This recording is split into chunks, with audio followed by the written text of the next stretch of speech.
Bonsoir Chris, félicitations pour ton match, même si c'est dans une défaite, très belle performance. Je voulais te demander quel a été l'impact pour toi de la fatigue après le match précédent. Vous avez lâché beaucoup d'énergie pour défendre sur une grosse attaque de Brooklyn. À quel point ça a joué ce soir?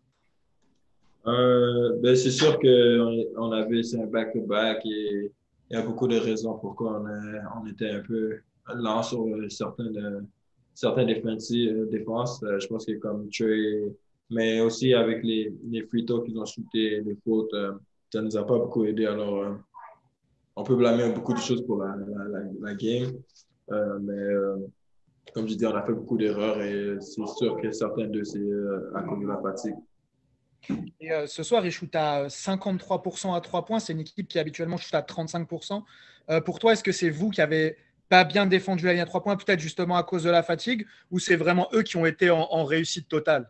Non, ils ont mis des shots qui étaient contestés. C'est sûr qu'il y en a qui étaient ouverts et c'est cela que je peux blâmer un peu pour sur la fatigue. Mais ils ont mis beaucoup de 3 points parce qu'ils étaient contestés, comme Gallinari. Je pense qu'il y en a fait deux ou trois.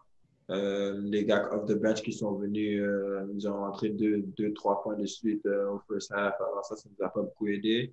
Mais comme j'ai dit, c'est une très bonne équipe et ils ont bien shooté trois aujourd'hui. Alors, on peut rien leur dire sur ça. Parfait, merci beaucoup, Chris. Thanks, Mike. Last one for you, Chris, today goes to Etienne from Shock FM. Oui, bonjour Chris. Même chose, hein, félicitations pour ta performance individuelle et encore une fois, désolé que ça intervienne dans une défaite. Moi, je voulais aborder avec toi comment tu avais anticipé un petit peu ton potentiel duel avec Capella ce soir. Tu as été très fort contre lui sur le troisième et le quatrième quart-temps. Je voulais que tu me parles un peu de ce duel aujourd'hui.